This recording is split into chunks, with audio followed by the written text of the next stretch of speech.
The Idries Shah Foundation podcast. Practical Psychology for Today. Featuring the works of Idries Shah, voiced by David Ault.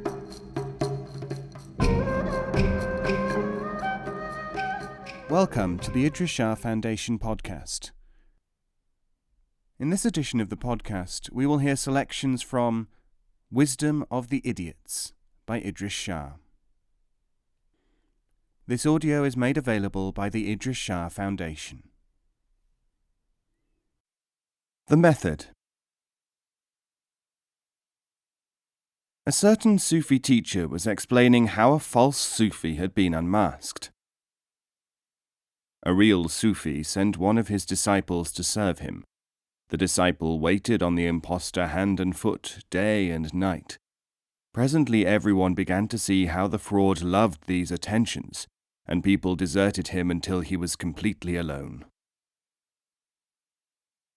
One of the listeners to this story said to himself, "What a marvellous idea! I shall go away and do just the same thing." He went to where a bogus divine was to be found, and passionately desired to be enrolled as a disciple. After 3 years, such was his devotion that hundreds of devotees had collected. "This sage must indeed be a great man," they said to one another, "to inspire such loyalty and self-sacrifice in his disciple." So the man went back to the Sufi from whom he had heard the story and explained what had happened. "Your tales are not reliable," he said, "because when I tried to put one into practice, the reverse happened." "Alas," said the Sufi, "there was only one thing wrong with your attempt to apply Sufi methods. You were not a Sufi."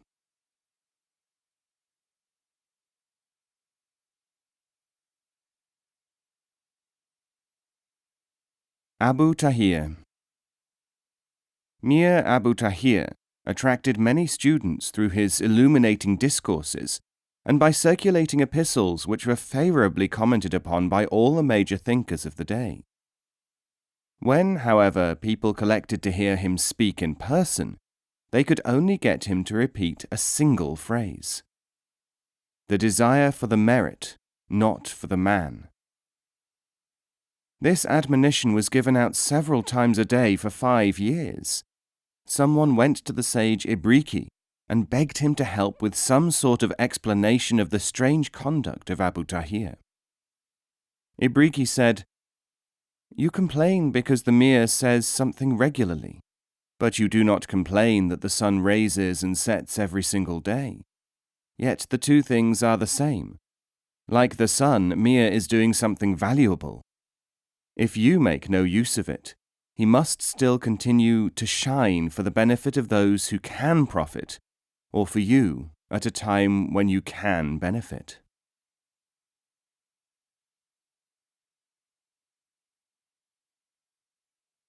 Containment. A dervish traveller recounts, "I visited a certain sheikh who was a magnet for people of the most miscellaneous character. I said, 'How can you bear the company of such dreadful people? They have neither been improved by their proximity to you, nor were they attracted to you in the first place by your virtues, for by their own confession they seek only powers not possessed by other men.' He said, and I shall never forget it, 'Friend, if all the snakes in the world were to be about their business of killing, and none was to be diverted by vain hopes which prevented his evil from being exercised, there would not be a single human being left alive.'"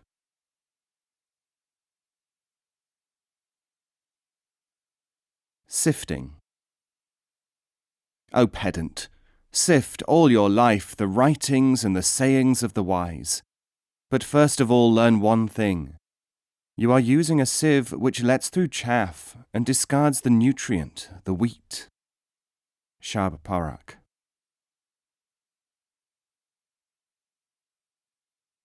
The Perfect Master. A certain man decided that he would seek the perfect master. He read many books, visited sage after sage, listened, discussed, and practiced, but he always found himself doubting or unsure. After 20 years, he met a man whose every word and action corresponded with his idea of the totally realized man. The traveller lost no time. "You," he said, "seem to me to be the perfect master. If you are, my journey is at an end." "I am indeed described by that name," said the master. "Then I beg of you, accept me as a disciple." "That," said the master, "I cannot do. For while you may desire the perfect master, he, in turn, requires only the perfect pupil."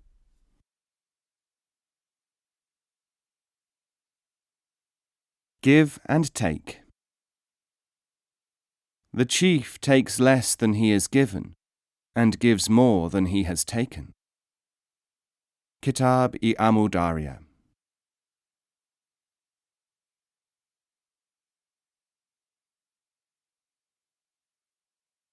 The Fox's Proof. Once upon a time there was a fox who met a young rabbit in the woods. The rabbit said, "What are you?" The fox said, "I am a fox, and I could eat you up if I wanted to." "How can you prove that you are a fox?" asked the rabbit. The fox didn't know what to say, because in the past rabbits had always run from him without such inquiries. Then the rabbit said, "If you can show me written proof that you are a fox, I'll believe you." So the fox trotted off to the lion, who gave him a certificate that he was a fox. When he got to where the rabbit was waiting, the fox started to read out the document. It so pleased him that he dwelt over the paragraphs with lingering delight. Meanwhile, getting the gist of the message from the first few lines, the rabbit ran down a burrow and was never seen again. The fox went back to the lion's den, where he saw a deer talking to the lion. The deer was saying, "I want to see written proof that you are a lion." The lion said, "When I am not hungry, I don't need to bother. When I am hungry, you don't need anything in writing." The fox said to the lion, "Why didn't you tell me to do that when I asked for the certificate for the rabbit?" "My dear friend," said the lion, "you should have said that it was requested by a rabbit. I thought it must be for a stupid human being from whom some of these idiotic animals have learned this pastime."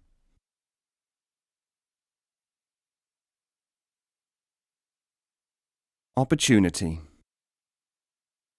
The words, "you have a chance," from the lips of the authority, are worth more than 100 times, "you are the greatest man in the world," from the fool. Nuri Falaki.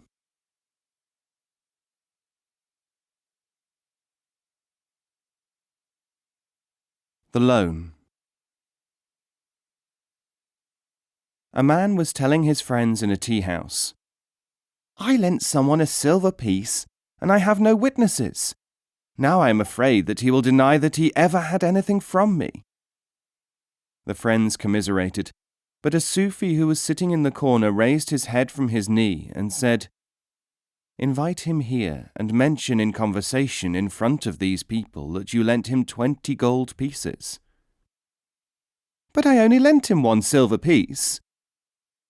"That," said the Sufi, "is exactly what he will shout out, and everyone will hear him. You did want witnesses, did you not?"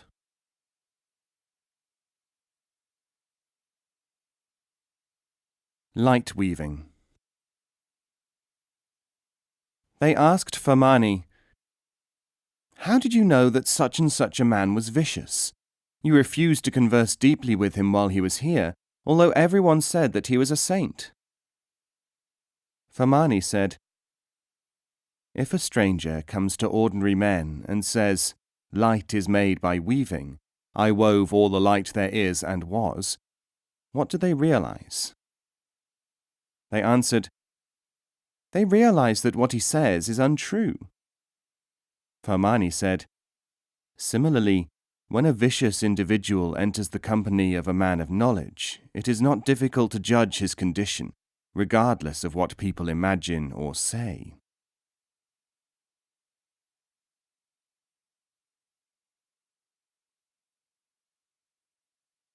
Explanation. The assumption that anyone of worth can explain himself fully and lucidly in the time allotted him by those who want to learn what he knows is either a joke or a stupidity. Shab Parak.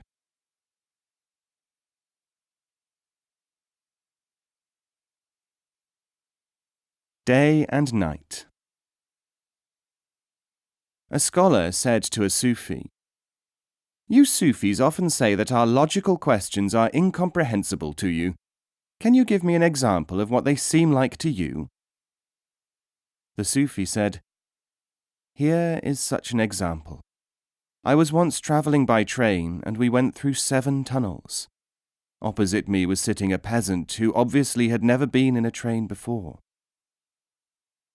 After the 7th tunnel, the peasant tapped me on the knee and said, 'This train is too complicated.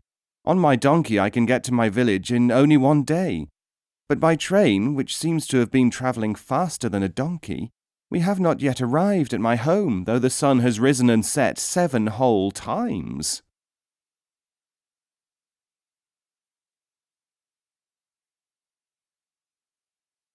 Source of being. Allow the source of being to maintain contact with you. Ignore the impressions and opinions of your customary self. If this self were of value in your search, it would have found realization for you. But all it can do is to depend upon others. Amin Surawadi.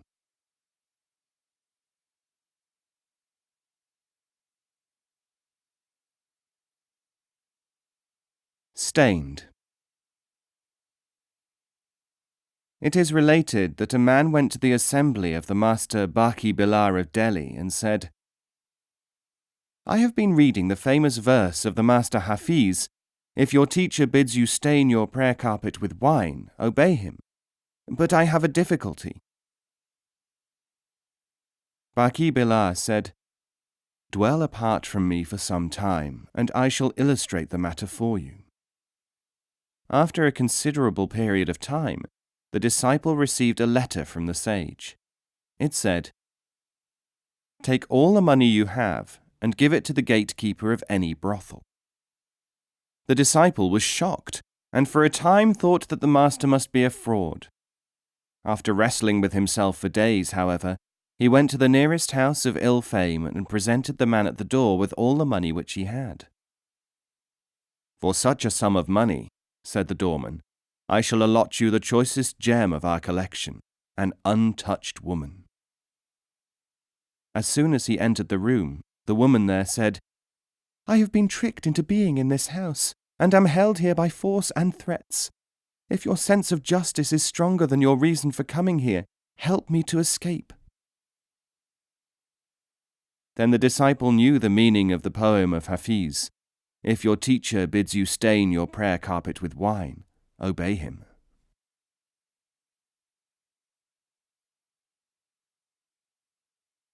Wahab Imri.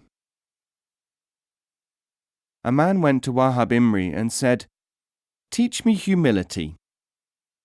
Wahab answered, 'I cannot do that, because humility is a teacher of itself. It is learnt by means of its practice. If you cannot practice it, you cannot learn it. If you cannot learn it, you do not really want to learn it inwardly at all.'"